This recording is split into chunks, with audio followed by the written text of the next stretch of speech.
So,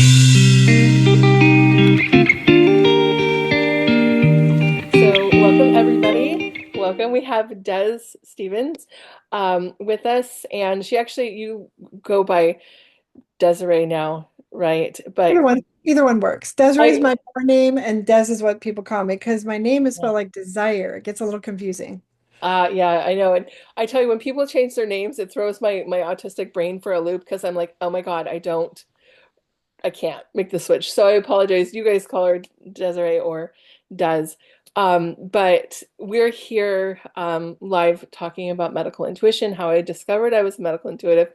If you guys are here on TikTok, you're going to hear Des, but you're not going to be able to see her because I just have my camera. But if you're on my mailing list, we're going to be sending this video out so you can watch later. So feel free to interact and ask your questions as well, because I'll be looking at the TikTok feed as well, answering questions. But we're kind of here to talk about one, how I discovered I was a medical intuitive, which was with Des's help. Hello, everybody. But also how you guys might be a medical intuitive and how you might want or feel like that's your path and purpose for you. And we're going to talk a little bit about my medical intuitive program, the Intulite, and how I've partnered with Des so that you guys can earn International Coaching Federation coaching hours along with this certification. So it's like a dual credentialing. But yeah, should we start with how we figured out that I was a medical intuitive? Absolutely. All right. Do you want to introduce yourself or say anything before I Sure, jump into sure. I'll just I say in the Stacey context, we're great colleagues and friends, but she started at my school. That's how we met. Attended an in-person retreat in Nashville for a week back 10 years ago in 2015. And it's amazing what you can pick up about people when you meet them in person, because that's what I saw in her that I wouldn't have maybe seen on a Zoom. Mhm. And Yeah. I'll just quickly say that I train coaches. I've been a coach for 20 years. Coaching is my realm. I am clairvoyant, so I'm more of an intuitive coach. I am a lot of clairs, as Stacey teaches you about all the clairs, but my claircognizance, my clairvoyance is really strong, so it really helps me navigate my world, but also as an entrepreneur. Yeah. For me, it was like mind blowing that intuition could be connected with business because before I had my near death thing, like I ignored my intuition. I was like all business, boss babe, had my manufacturing company, my patents, like all of this stuff. I thought people were weird and crazy. And I was like, no, that's too weird for me. But there were definitely signs I was a medical intuitive from a really young age. Like I remember pointing out people being sick to my parents and they're like, shh, don't say those things. That's not nice. But yeah, Des and I kind of came together. I can't even remember how we came together exactly, but I was helping you with Radiant and Radiant Coaches Academy, which is Des's business. And we flew out to Nashville to take her International Coaching Federation life coach credentialing. And I remember this distinctly because I felt really out of my element. I felt really like I didn't know what I was doing. But we were going around the room, and I remember Des being like, okay, say something that you think or feel intuitively about me. So she was trying to teach us to use our intuition, which I didn't know how to really do at that time. Even though I didn't at the same time. And so I was kind of towards the last part of last few people, can't remember exactly. And she's like, tell me something intuitive. And I remember distinctly like telling her there was something cloudy going on with her brain. And I don't even remember what was going on with you. But I remember I was like, there's something cloudy, something weird in your head. And I remember going, yes, but see me after class. And I was like, oh shit, what I do, I'm in trouble. Um, I was like, my autistic ADHD brain is like, what did I do wrong? What did I do wrong? And I remember after the class, you were like, I think you're a medical intuitive. And I was like, what the hell is that? And Mhm. so I don't know, how did you figure that out? And how did you know what that was? And Okay. do you remember what the brain thing was Yeah, again? I do remember. So do you know what gaydar is? Yes, like where you can tell that someone's Yes, LGBTQA. yes. Yeah. Because maybe you are, like when you're an intuitive, we're Yeah. all intuitive, by the way, of course, but we tend to recognize gifts in other people if we have them. Okay. Yeah. And I recognized there was some kind of, I can't remember now, but I'd fallen on my stairs, I had brain fog, but you picked up on it right away. And you also picked up on, I was noticing how you were noticing other people's, kind of issues, physical things, seeing things that they weren't seeing. And I remembered hearing about medical intuition, learning about it, and I had never met one. But then when you were saying that and doing that, and there was something else you did, like you and I were the only ones that could see a certain color behind someone. There was something else that happened that day, something like that. But I was like, wow, we might have some similar gifts. Now, I will say, I don't think that I'm a medical intuitive, but I know I'm intuitive. So I know that it can extend there for all of us. We all have this ability. We all have this skill. We just don't know that we have it because we were not taught that we hold these kind of skills and abilities and talents and gifts, right? So, what I love about your course, by the way, is that you're helping everyday people learn about developing their intuition, period, Yeah. right? And I Mhm. walked up to you and I remember saying that, and you kind of looked at me like, what is that? And I thought, wow, like, of course, because I'd never heard of it either before I did, right? But I definitely recognized it like an immediate. In fact, in the last 10 years, by the way, Stacey, that's become one of my gifts is that I can kind of tell someone else which one of their clairs they have stronger than the other. I love that. That's so freaking cool. Yeah, like you have a special gift. I think, and that's like the cool thing is that like we all have gifts. Oops, I'm sorry. I'm trying to fix my camera here. I was turning it around so people could see you when you talked. We ha all have gifts, and we just need to understand what they are and how they work, you know? Yeah, they are.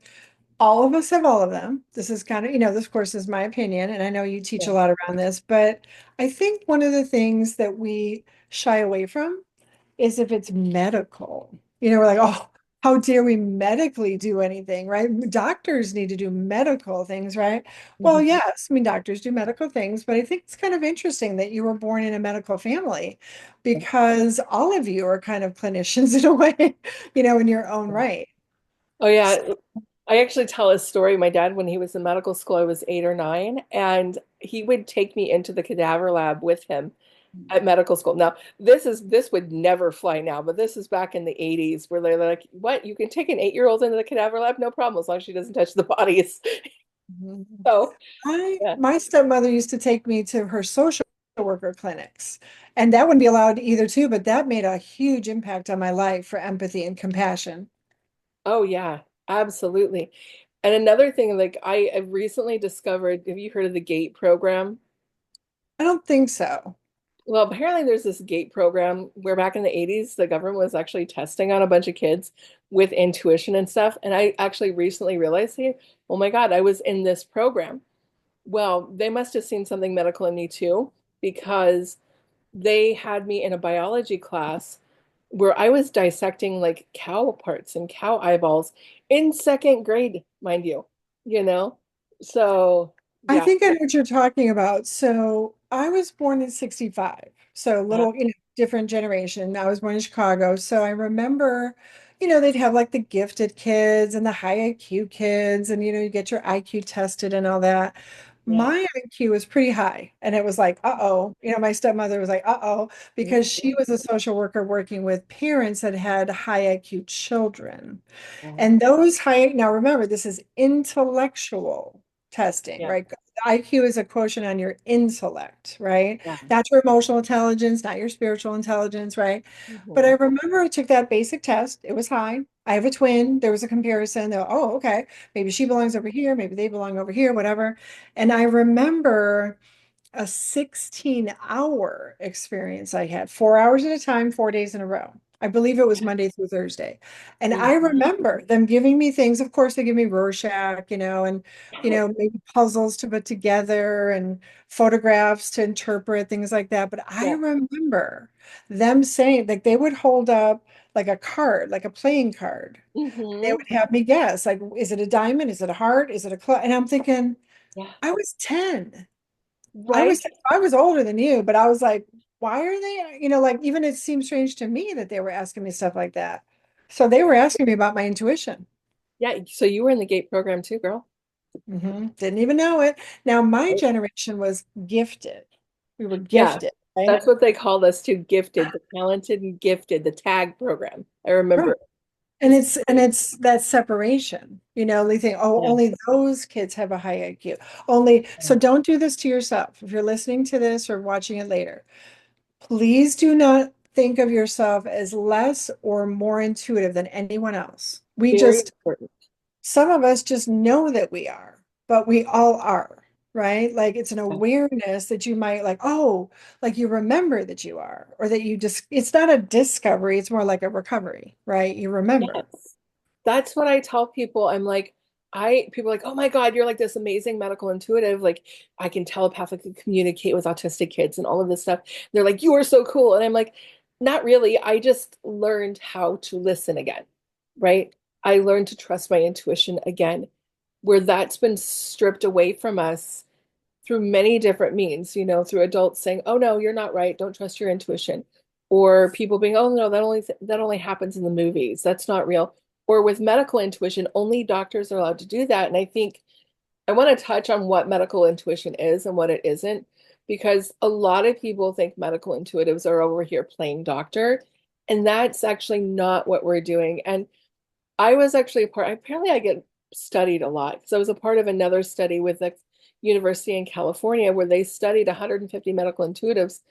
And I actually was the only medical intuitive that did not ask questions prior to sessions with people. Like none, no questions whatsoever. Don't need to. I don't need to. And so I was like, well, how can you be intuitive if you're asking questions? But apparently, most of the medical intuitives were asking like these long doctor type questions. And Hmm. so I realized one, too, that my medical intuition and the way that I work and the way that I teach is way different than other medical intuitives. I don't ask you anything besides your name, your email. And I asked for an emergency contact because I actually had someone who had a heart attack during a call and I needed someone to call. But other than that, I don't ask you anything. And so it was really interesting to see that, but it was like medical intuitives are not out here like we're diagnosing you, we're pretending to be doctors or prescribing. That's not what we are. We are basically validating your own intuition of, I feel like something's amiss, but my doctors aren't listening to me. A lot of people that I get are people that have been to many, many doctors and haven't gotten answers. And so we're saying, hey, yeah, I know where your imbalance is. And let me help you with that imbalance. Let me help confirm your intuition and show you where in your body, what you can do. And then you take that information and go back to your doctors and be like, hey, I need my liver tested, where maybe they were focusing on something else. So, like, for instance, my blood pressure was always like, oh, we need to focus on this. Well, my blood pressure was caused by chronic inflammation in the body.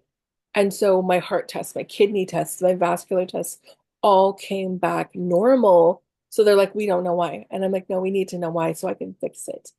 And so medical intuition helped me figure that out in myself.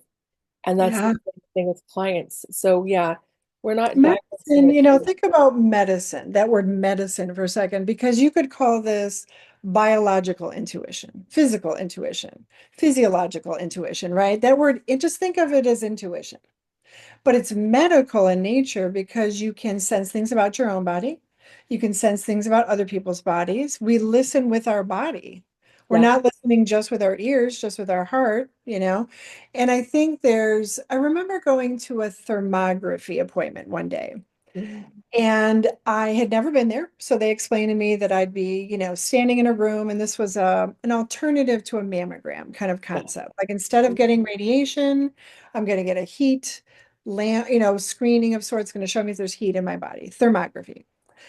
And I had my FSA card, my medical money, and Mhm. I got to use my FSA money and savings account. I can't remember what that stands for, but like at work when you get to your money where you can spend it with the doctors. And I walked in there and I was so impressed with how this machine could pick up the heat in my body. And it could, some yellow and some red. Well, if it's a red spot, like in my knee, there's some inflammation. If there's a yellow spot, there's something else going on. So it allowed me to look at my own body, just like an x-ray. And I thought, wow, this is a great diagnostic tool, right? And then I brought the screens to my OBGYN, Mhm. And I said, "Oh, I got thermography, instead of a mammogram, or also in addition to a mammogram." Yeah. And it was just kind of like, "A what?" Like, of course, the doctor didn't know what I was talking about. So, of course, it was rejected. But what I'm saying, my point is that we, as consumers, as educated consumers, we are interested in diagnostics, right? Mhm. We are interested in self-diagnostic sometimes because maybe we've been to all the doctors. This doctor helped me once where I had tried for 10 years about something. I was so relieved when I got the diagnosis I needed. Yeah. But what physicians are doing, or nurse practitioners or healthcare, professionals, they are diagnosing, Mhm. they are treating, they are prescribing, they have to decide how often we come and, all that stuff. That's not what medical intuitives do. Mm-mm. But we can complement what they're doing. We can help someone get to the right doctor or specialist or ask questions at the doctor. And maybe it's not a doctor thing. Medical intuition doesn't have to be a hospital or a doctor, right? It's just medical. Yeah. So I love that medical intuition is about yourself first. Mhm. Like you learn this intuitive tuning, right, on yourself. You can try it on yourself first. You can Yeah. try it on your family and friends, try it on your colleagues, go further out than that. But what you're going to realize is you're just tuning into them, just like your intuition would. Some people can sense. My sister called me the other day and she said, I feel like someone's gonna die. Like she has that one, like Yeah, I got three that days one. before she always gets that one. And it Mhm. was, and it was someone, but it was a little duck, like a little duck Mhm. that she didn't know she was gonna see 3 days later was trying to be eaten by her cat in the driveway, and she was running out there, and she Yeah. tried to save it, but that was what she was sensing. Well, does it mean that she was supposed to sense a human body? No, it's just intuition that someone or something was going to die in 3 days, right? Why Yeah. is it 3 days? I don't know. That's how her intuition works, right? Yeah. So it's just about, I think the word medical intuition kind of throws people off sometimes, but Yeah. it's just kind of a term that's been coined because doctors appreciate medical intuitives. Hmm. They do. Yeah. And I actually have worked with many doctors. In fact, I have clients who are doctors.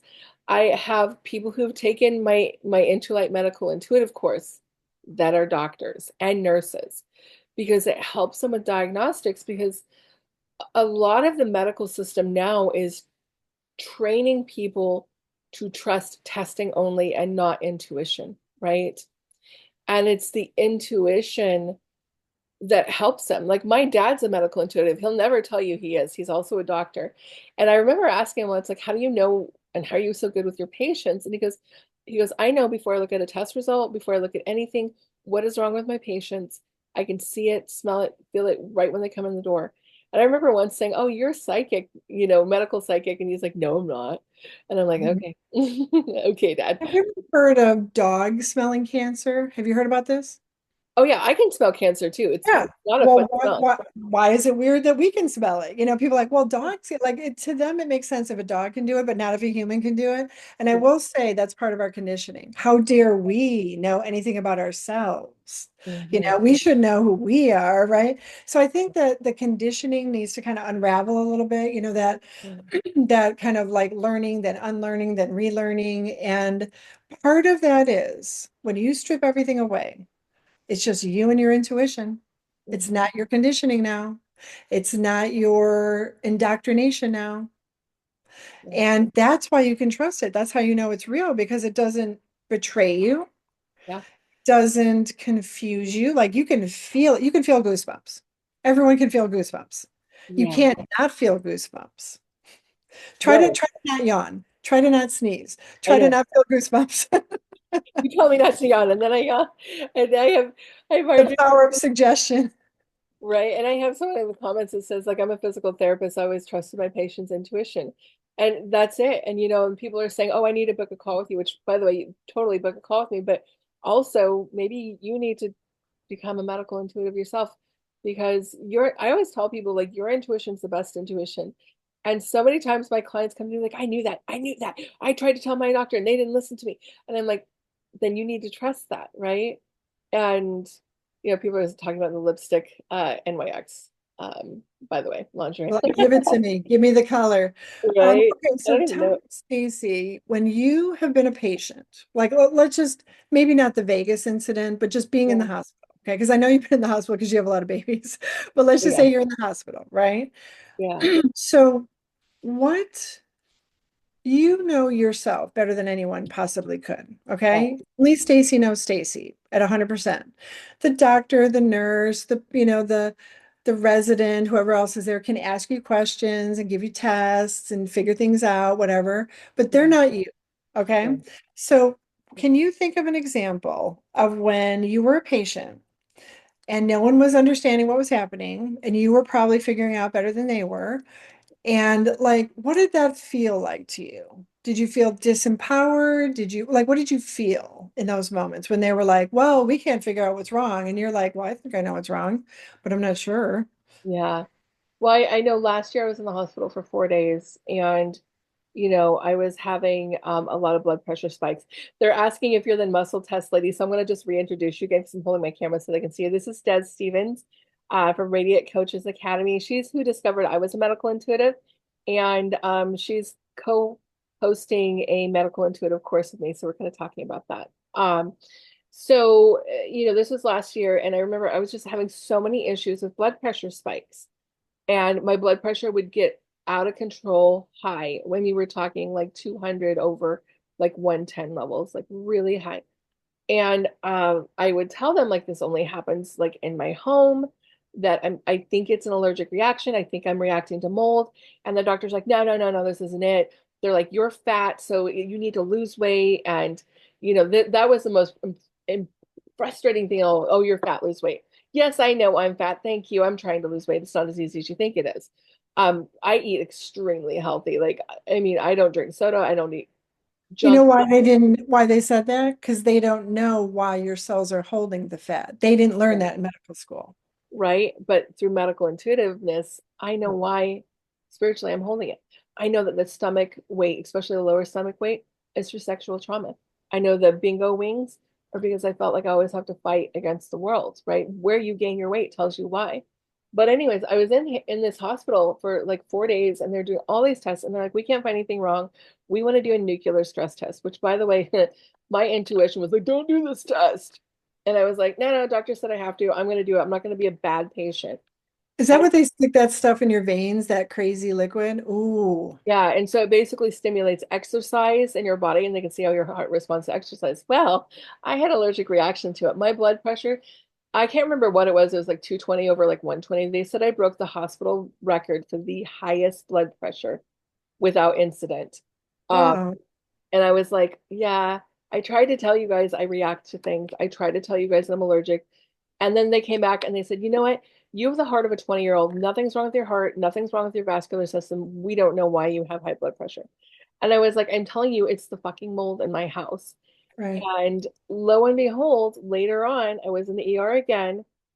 And a doctor, I kept explaining to the doctor, I said, I think I'm having an allergic reaction. That's why my blood pressure is spiking. I have adrenal insufficiency. That could be a component. And the doctor says, well, if you have adrenal insufficiency, I'm going to give you a shot of prednisone and see if that helps.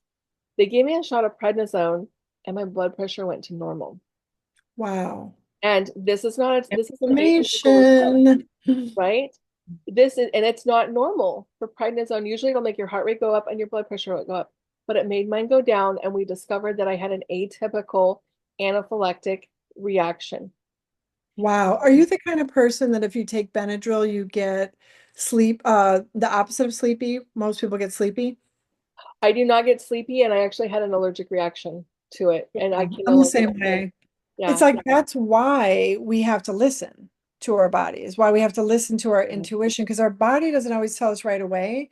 And I actually had a mold thing happen. The house that you stayed in at mine in Nashville, you know, Mhm. you were up in the bonus room with the Yeah, students, and we went to the studio during the day. But do you remember how the studio itself, that was a little soggy? It was a little soaky over there. It was a little yeah, moldy over there.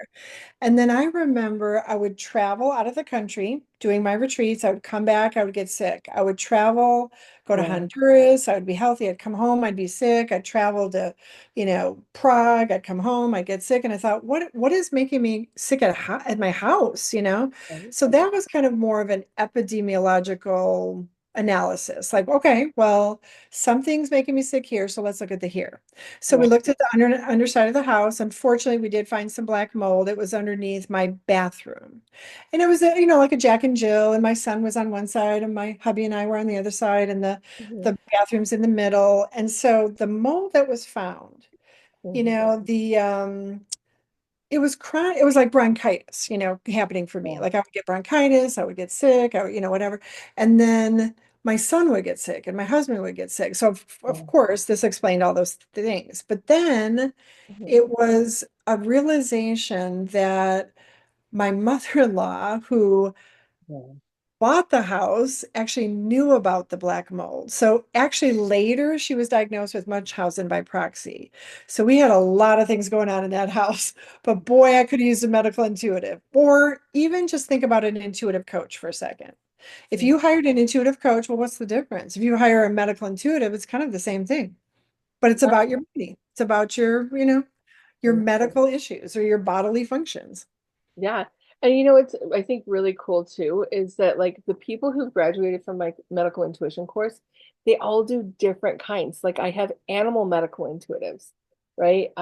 They have different focuses. Like one is I have a doctor who took my program and she focuses on female hormones and fertility, right? And so there's so many different things. But yeah, the medical intuition is like a component that it's not only why you're sick and what you can do to heal, but it is also the emotions and the epigenetics and the ancestral connections that need to be healed too, because every illness has an emotional connection. And I remember that your mother-in-law was somewhat stressful to you at times.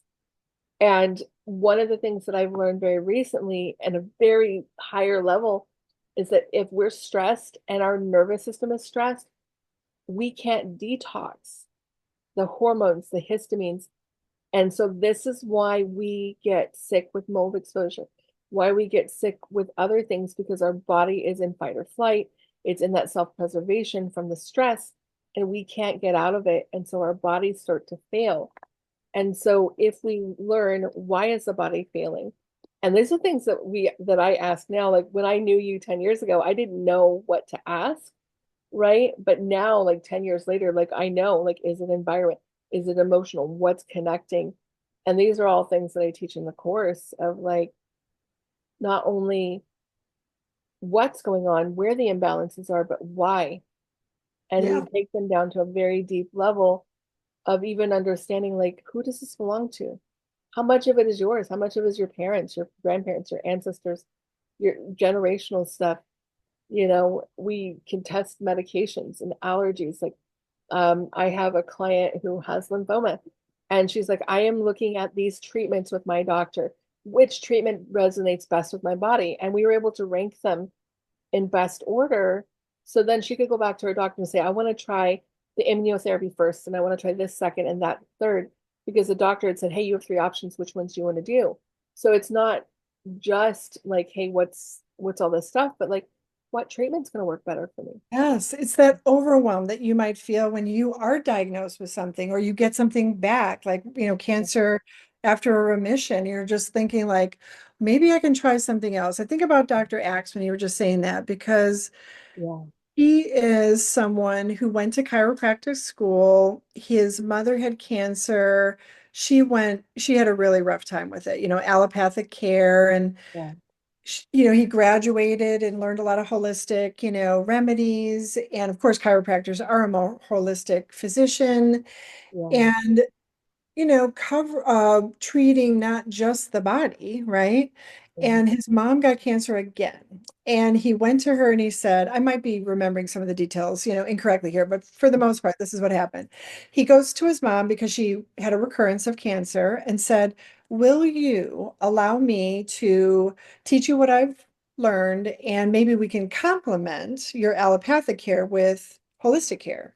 And she said yes. And she actually kind of went through the same experience, but it was just better because it was support from both sides, right? I think about Descartes. This is someone a long time ago, hundreds of years ago. This is probably, I don't know exactly when Descartes was alive, but this person is very attributable to us now thinking that our ear is not really connected to our toe. In other words, our Mm. whole body, ancient medicine, ancient Persian medicine, ancient Indian medicine, Ayurveda, all the ancient medicines, all the medicine women and men, the indigenous peoples of the planet, they know that things are connected and that everything is connected to everything else, right? So that's why that reflexology in the ear and the feet, corresponds with your liver, kidney, and all that other stuff. So Descartes was someone said, no, no, no, no, no, no. This has nothing to do with anything else. This is just the ear, right? So now we're kind of recovering after all these years of how medicine kind of was separate, like Yeah. separating the body, right? And now we're coming back to a concept of holistic remedies, right? Allopathic medicine, functional, integrative medicine. They used to call it alternative, complementary, all these other things. But now you'll see Osher Center for Integrative Medicine, Harvard, Northwestern, all these medical hospitals now. I Yeah. remember at Vanderbilt them being really averse to this terminology back. This would have been maybe in the mid 90s when I lived there. But now it's very mainstream, right? It takes a while to catch up. Guess who's the first person to talk about it? The consumer. Right. Right. They're in the doctor's office, like, what about this? What about this? What can we try this? Can we try this? Mhm. Well, and It's a they're starting to partnership. recognize.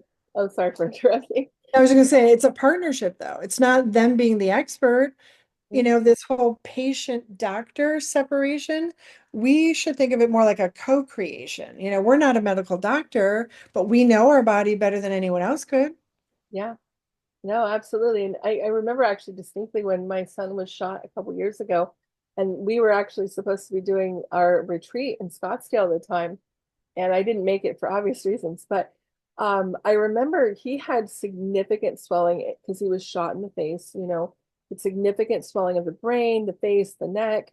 And I remember talking to the doctors, and I'm like, can you give him something, steroids, something?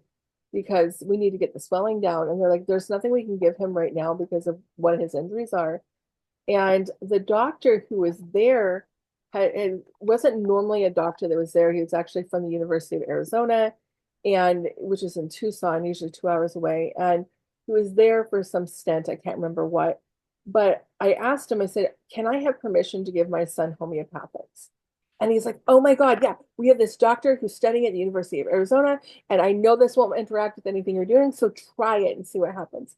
So we were giving my son a high 200C of arnica, and it brought the swelling down to the point where they were able to pull out his intubation tube because they had to put an intubation tube to protect his airway because the swelling in his head and neck was so dramatic. And then he left, and another doctor came in. Oh, I don't want you giving him that. They gave me a hard time about it. So we stopped, and the swelling came back. And so I was like, I just told my husband, I was like, I'm not listening to him. The first doctor said it was okay. We saw good results. I'm going to keep on it. So we started. I remember I would just put one little pellet under between his teeth and his lip to dissolve because he couldn't put it under his tongue. Everything was We swollen. know, we And it know worked. what to do sometimes, right? It's like the patient is intuitive, the doctor's intuitive, the nurse is intuitive, the nurse practitioner is intuitive, everyone's intuitive. We're humans, right? So if I remember when my daughter was really sick as a child, I knew something that the doctor didn't know. And I was sensing something that they weren't sensing. And I said something too late and I regretted it and I learned. So with my son, with my next child, I Yeah. learned to say something, to be that advocate for him or for me or for my family. I remember going to this doctor in Nashville when I first moved there, and she was from Jamaica, but she had studied medicine in the United States. Her brother had studied law in the United States. They had, two kids, two teenagers that came up from Jamaica and wound up staying. I think her brother went back, but she was in the US. She's back in Jamaica now. I miss her.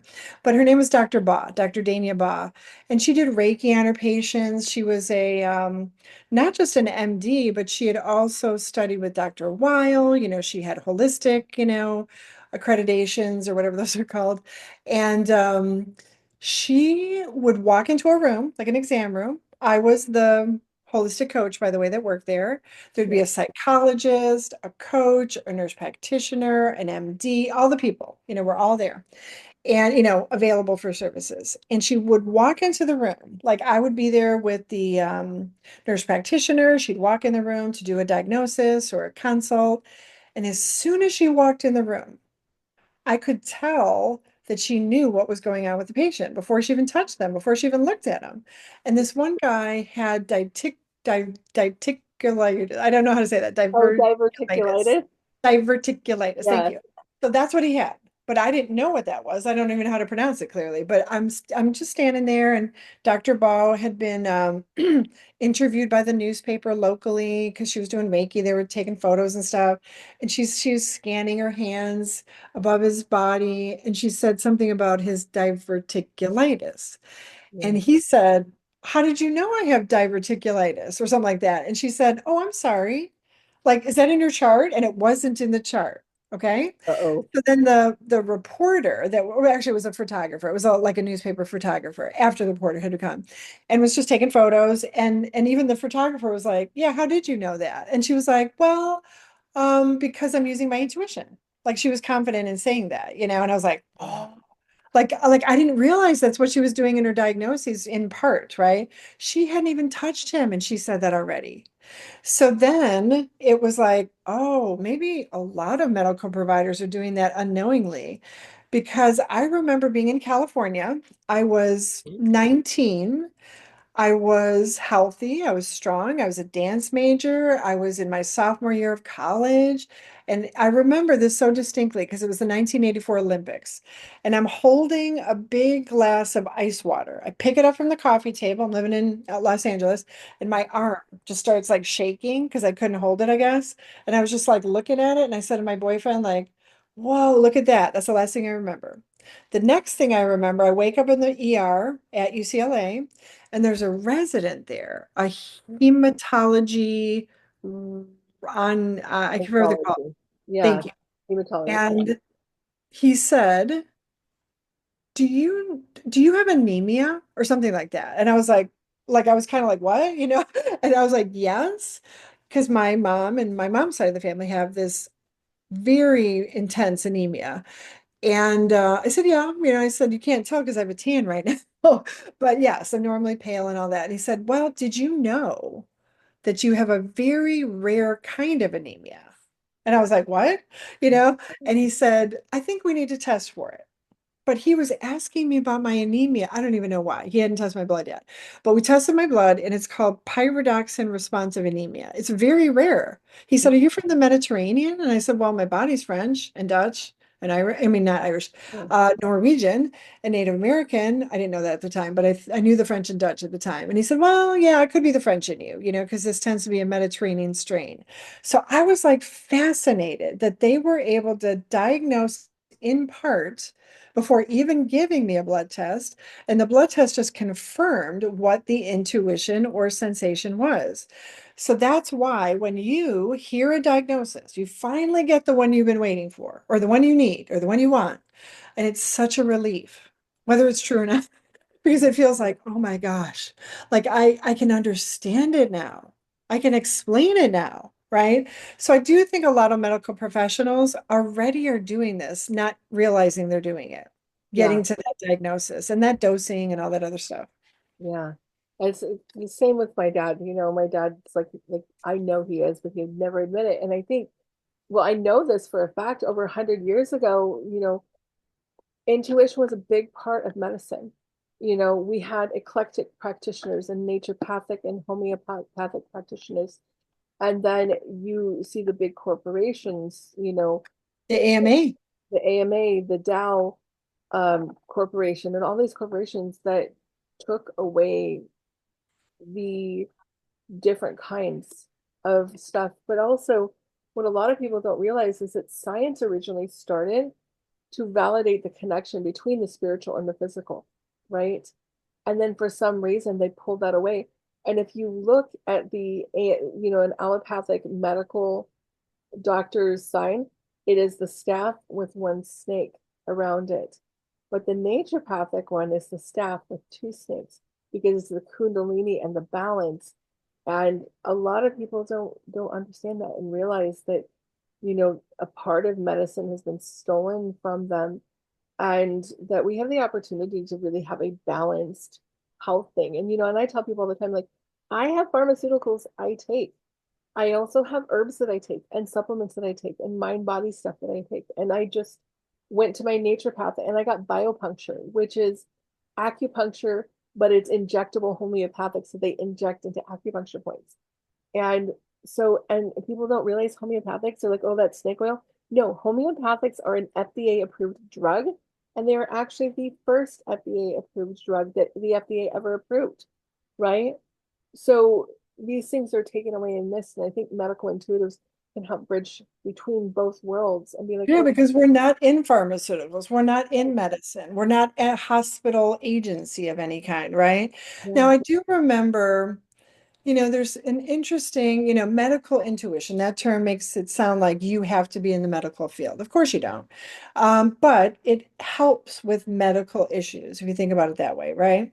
So I think it's important I think about my friend who was in the hospital. He had a heart attack and he had an arrhythmia vest, after that. But he was in the hospital for a good 2 weeks. And he was in the emergency department. And whoop, I was there with my, alkaline water and rubbing his feet with frankincense, essential oils, and, doing Reiki and cranial sacral on him and doing all that stuff.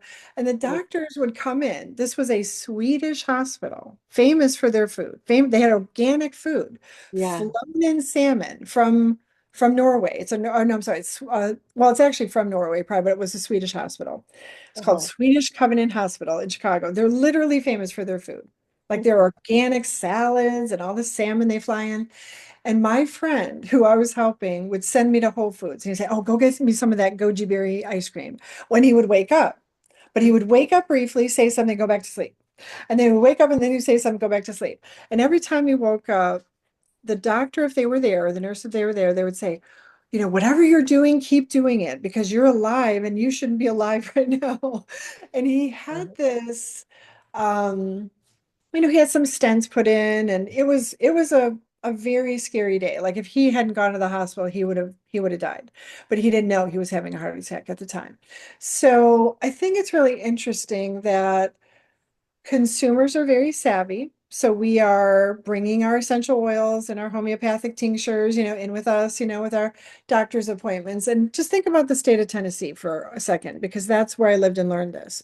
North Carolina and Tennessee in the United States have some pretty conservative laws. In other words, you can't practice naturopathy in those states. It's yeah, not illegal to be a naturopath, but it's literally not a thing, not lawfully. So when I moved to Tennessee, I had seen a naturopath in Madison, Wisconsin, where I moved. I had had naturopaths, homeopaths, osteopaths, my whole adult whatever. And I had a daughter with an ear infection. So I went to my friend. And I moved to Nashville. I went to my neighbor and I said, "Hey, do you know a good naturopath?" And she said, "That's illegal." And I was like, "What?" And I was like, "Oh no, yeah, But 100 years ago in Tennessee, homeopathy, naturopathy, those were the forms of medicine, literally. So yeah, the AMA comes in 100 years late. I mean, 100 years later now, we see the effects of it. yeah, They came in and they said, "Oh, no, no, no, that's a bunch of snake oil." And mhm, but it's listening to the body. If you think about homeopathy just for a second, and I'm not a homeopath, but I do understand because I give my kids, Restox, Belladonna, whatever I need to give them for whatever they have. So if they have a fever, mhm, and I know that there's a remedy that's going to give them a fever. I know that sounds strange, but that's what our vaccines do too. It gives you a little bit of something that literally is the thing you're trying to cure. mhm, And cure, the word cure, we got to remember this, cure is not about the period at the end of the sentence. Cure is just like while we're healing, if there's a cure happening, right? So we're right, never really fully cured, maybe, but maybe if we have cancer and we have a remission, we're temporarily cured, right? But I think it's really interesting to think about a combination of yourself. You can use your intuition on yourself, on your family, on your friends, do it as a practice, become a coach at it. And here's the fun coaching part. If you're a medical intuitive, You can Mhm. be a consultant, you can be a coach, you can be a retreat facilitator, a consultant.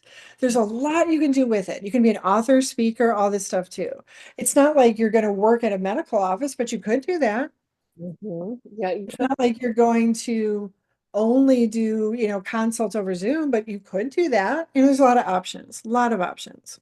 Yeah, there really is. And like I said, like I mean, I even have someone that was a zoologist who was an animal medical intuitive, and there's so many different avenues, and everyone has unique gifts, and so there's room for everyone in this kind of arena, and there's a need for it. Um, there's a need to bridge the gap, and I had people ask me, I kind of really started sharing my gifts in 2019 here on TikTok, and I remember asking people, "Oh, will you teach me how to do this? Will you teach me how to do this?" And I was like, I don't feel like I'm ready to do it. And I was really concerned about, can I do it ethically? And so I didn't start teaching this course until I knew for a fact that I could do it in an ethical way that could support people in what they're doing, without them running around going, I'm a doctor and I can do crazy stuff now, right? But also so they could use their gift in a way that didn't create harm, but created balance and help. And, that's really what we need more of in this world is balance, you know, and that fun stuff like that. But Yeah, it's like something that, I mean, how could you move through your life and not be able to listen to your body? I know we can't see our body like an X-ray, but we can. We have a different way of seeing our body. Think about telepathy. Think about psychometry. Think about looking into someone's eyes across a waiting room when you're at the doctor's office, like, oh, been waiting here for an hour. Have you been waiting here for an hour? You're not saying anything, but you're looking into each other's eyes, saying something, right? We all do that. We all intuitively speak to each other. We all I had a dream about you last night. I'm an identical twin, so of course I'm going to be like twinning with her. That's intuition. That's intuition. So I think when you hear medical intuition, you might think, well, I have to be a doctor to be a medical intuitive, or have to know about medicine, or have to love medicine or science or something. No, it's just about your intuition might be specific. Someone might be born with an intuitive artist ability, like a painter, like they're intuitively painting. Maybe Da Vinci, maybe Michelangelo, maybe Madame Curie was intuitive in her lab. Maybe Reen Case in Canada with her ESSEAC tea was intuitively a chemist and nurse, yeah. right? Just because we don't call it that back then doesn't mean that's what they weren't doing. It's how could you not be intuitive moving through your life? Well, and that's the thing. We all used to be intuitive. We all used to have telepathy, and we lost it. You're And going back to it. You better refresh on it. You better start practicing again. You know, right, I heard that there was a movement afoot in the globe that English should be the primary language of the earth. And I was like, oh my gosh. Whew, colonizer said that one. But right, think about Louise Hay for a second. Okay, now she's passed on, but she wrote a book. I think it sold something like 15 or 50 million copies at this point, but it's called You Can Heal Your Life. And yeah, what we love about this book so much is we can literally look up like the knee and the hip and the thing. And that's what I love so much, by the way, about your birthmarks book, about the tattoo book coming out soon, about the medical intuition book coming out soon, because you're really good at breaking down sections of bodies and sections of ideas and sections of phases of life and all that.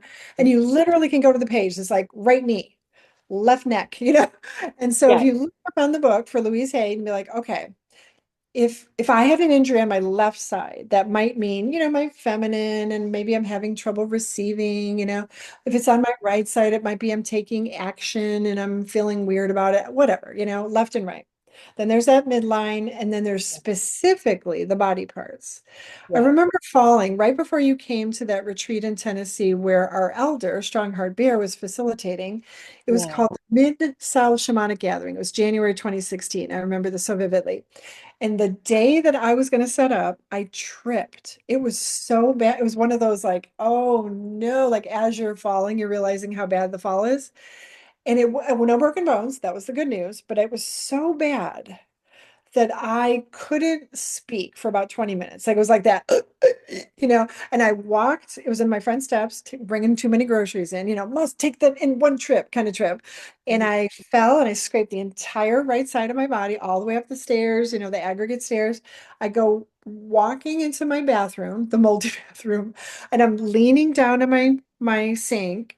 The water's running. I'm running the water over my wrist because I really did think I broke my wrist. Yeah, My wrist was broken. But then I was like, you know what? You know what? And I just did some self Reiki. I'm only attuned in one, but I was like, I'm just going to go for it. And I did my right. own kind of Reiki, and then I did Reiki, and then I'm just laying. And then my husband walks in. He's like, "Are you okay?" Because he saw a trail of blood from the front door. And I was like, "Shh, shh," Yeah, And I'm down there. And about 20 minutes later, it felt like there was no time. But I looked at the clock, and it was about 20 minutes later. Not only was my wrist okay, mhm, but even like the blood wasn't as bloody and it was like healing kind of fast. And I was like, wait, what? It didn't hurt. It didn't hurt like it did 20 minutes ago. And I was like, maybe that thing I learned actually works, that self-Reiki thing, right? So then I was like, okay, I'm the kind of person that if I can see proof of something, I believe it, yeah, welcome to being a human. But I was like, whoa. So I love it when theory becomes practice. I love that part. yeah. No, absolutely. I'm a Reiki master, and then I'm also pranic healing certified. And my fun party trick, well, I don't know if it's a fun party trick, but I have learned how I don't get burned if I touch hot things. And I have literally like put my hand in the oven and accidentally burned my arm where you could see the marks. And I'm able to do this, and an hour later it's gone. And I just send it blue light and it's gone. And the interesting thing, and this ties in with medical intuition, is your body knows how to heal. Your body knows what's wrong with it, and you can heal yourself. And really, what medical intuition is just trying to remember, hey, what's congesting you? It's kind of like thinking about your house. What do I need to clean in my house so that my house feels better? So that I don't trip over things or things like that. And it's same with your body. What do I need to clean out of my body? What do I need to acknowledge or understand so that my body can heal itself? And the body has that innate internal healing mechanism. It knows what to do. And Yeah. it just needs to be reminded. And that's what medical intuition is. It's like Yes. saying, hey, Here's body, here's remember. an example of someone knowing, not understanding that they're a medical intuitive or they're an intuitive. I'll give you an example. Have you ever been, I know you do this, but I'm talking to the audience right now. Have you ever been in a grocery store in the produce section Mhm. and there's pretty colors, there's pretty fruits and vegetables, whatever, but there's a part of like even your glands can be a little tingly, like meow, meow, when you're over by Uh-huh. some like the lemons or something. And to me, I mean, maybe those are lymph nodes. I don't know. I'm not a doctor, but it just feels like my body is saying, please eat that. Please eat that. Like I'm drawn to it. I go over there. My glands start glanding. And Mhm. then it kind of feels like I can smell the pesticides on the produce. Oh, And then it feels like, oh, this is the best story I've ever heard of a produce department. A friend of mine, Cindy, she's a life coach. She lives in Nashville. She said, excuse me, she was in a produce department. She just went shopping one day. I would say she's a boomer, just to give you some context on her age. So okay. she's in the produce department. She's just going about her day, and she turns, and they're not people anymore. They're like Polaroid, like film strips, just Mhm. dangling. She was like, well, like she thought she was insane. So she runs to the car, calls her daughter, who's like us, the woo-woo people. Oh my God, I turned, and these people are like filmed. And she said, go back in there and see what their numbers are.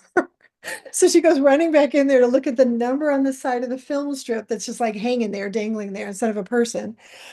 She goes running back out to the car. Okay, this person's number was 10834, and this person, and she's like, good, good, good. Okay, now go back in. And it was just funny to hear a story about how Cindy's lens was, I can see the strips. The daughter's lens is, oh, I think that means something because there's codes, maybe numerology. And then someone else says, oh, I think, so we all kind of see it from a different perspective. Like, what are we seeing? What's Yeah. reality? I don't know. I mean, we're just doing the best we can, right? Yeah. But if we can tune in to our own intuition, we can trust our own body, even when we feel like it betrays us, right? We can trust it. We know it, you Yeah. know? And maybe you feel numb.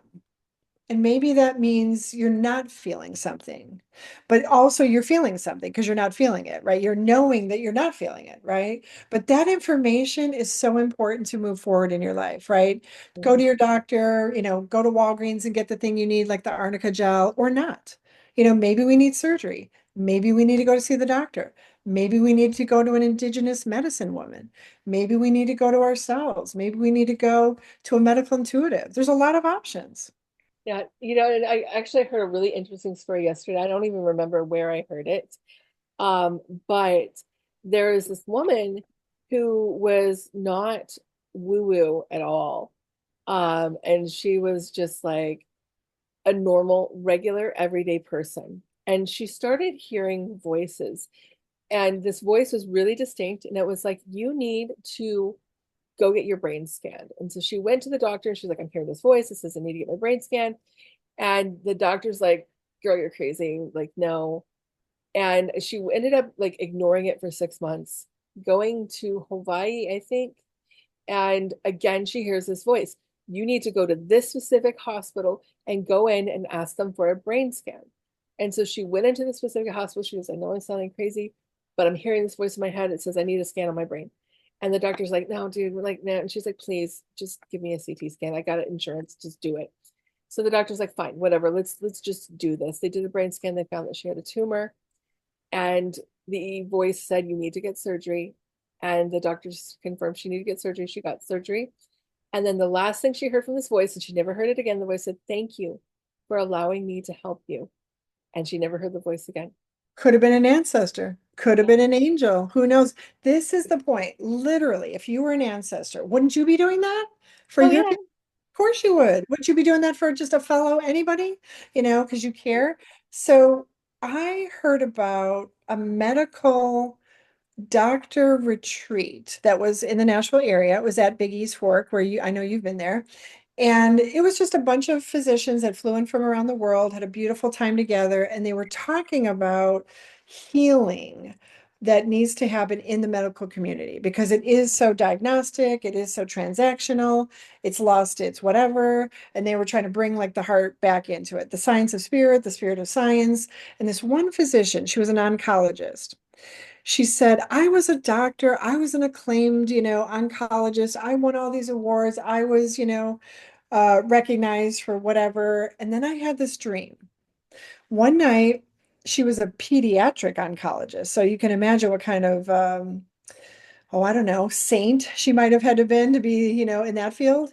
Yeah. But that takes a lot to be in medicine in general. And healthcare, as you know, in the United States is a broken system. So people come into the system because they care, but the broken system kind of breaks them. And Yes. so this doctor had a dream, and the dream was an indigenous woman, like a grandmother, kind of felt like a grandmother in the dream, holding a bottle of pills. And I'm just going to hold up my 3D bottle right now, but you get the Yeah. idea. Like holding a bottle of, and it was literally, she could see in the dream that it was her granddaughter's name. Like that was the name of her patient. So this person was her grandmother. And it was like maybe it was a great grandmother, but I'm not remembering all the details. But the name of the patient that she has as a patient is on the bottle. It's her cancer medicine. So literally the bottle in the dream is the bottle of medicine that her patient takes, who's a young girl, like I want to say 12, something like that. So the grandmother in the dream is going like this, like, stop giving her these, stop shaking the bottle of medicine. Okay. So Mhm. the doctor wakes up and she had like goosebumps on top of the goosebumps, kind of goosebumps, right? That's ASMR. If you don't know what ASMR is, look it up. That's what that is. When you get that, whoop, whoop, that's what that is, right? And it's a cool thing. You can go on TikTok and just listen to all that great stuff that calms you down, right? Yeah. So she wakes up in the morning like freaked out, like, oh my God, like maybe I am giving her the wrong medicine. Maybe I am. And the woman in the dream and the patient are indigenous. They're Native Americans. Okay. That's another layer. Okay. Because they're not used to culturally, ancestrally, they're not used to pills in a bottle. Mm-mm. So then she questioned everything that she knew. She was almost at retirement age when this happened. Mhm. And she, sought out therapy and reflection of her own. And she said Mhm. to herself, I think I need to re-examine what I'm doing. So she went back to that case, did something different, The patient got a lot better. I don't know the whole story, but it was just a really big lesson for her that even the physician is getting messages to listen to from the ancestors of the patient sometimes. So Yeah, we, if the daughter can't hear it, and the daughter's 12 and can't like advocate for herself, that's why the ancestor came to the doctor. yeah. And it's amazing how those things work, you know. And I think that's really what medical intuition is it's just bringing back the spiritual part to the physical medicine part and not trying to separate them, you know? And Yeah. so I think we're kind of getting over our time. I want to talk to you more about this again. I don't know if you want to go live with me on TikTok sometime later today or this week. Um, Yeah. Let's do for it. okay, let's do that because then people can actually see your face versus the Zoom Yeah. too. But let's plan on doing that. And Yeah, and bring your questions. We love to answer questions because this is a very unusual field of work yeah, and it's fascinating, and it's not new, but it kind of has a new name, yeah, and that's the thing. It isn't new, and it's really interesting. Like a lot of people now have no problem with going to a chiropractor, right? But they don't know that chiropractic was invented by a medical intuitive. The guy who invented chiropractor said he heard a voice in his head tell him where to press on people's backs, and he started doing it with his patients. And then his son took it and made it a mainstream practice, right? So, Yeah, like those Cambodian doctors that use their outside, they don't even use yeah, knives. They don't even use the scalpels. It's amazing. The body is a miracle. Medicine is a miracle, right? The universe is a miracle, So we need to expect miracles, not be surprised when we experience them. I love that. So we're going to kind of close up for today, but if you guys are interested in learning medical intuition, Des and I are teaching a course together. What it is it's a pre-recorded self-guided course along with live classes with me and also with Des. So you're learning life coach certifications as well as medical intuitive stuff. So you're getting a dual certification. And I think the cool thing is the program cost is literally what it would be to only take the life coach credentialing with you with ICF credentialing normally, and now you get both of those pieces, which is amazing. You can join at any time, but if you want to do the live stuff, that's what we're doing now. We are doing the live things. So I think that that is a really, really important component of this is a live interactive and the Q&A.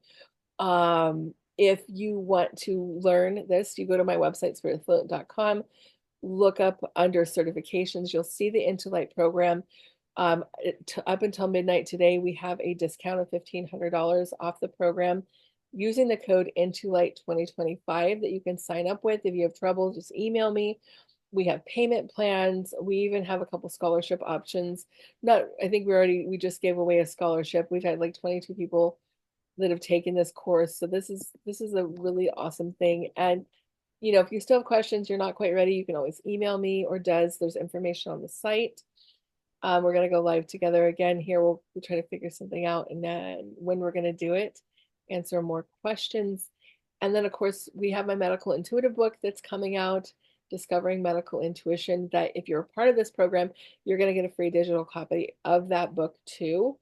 That's gonna show you all these little things and how to do it.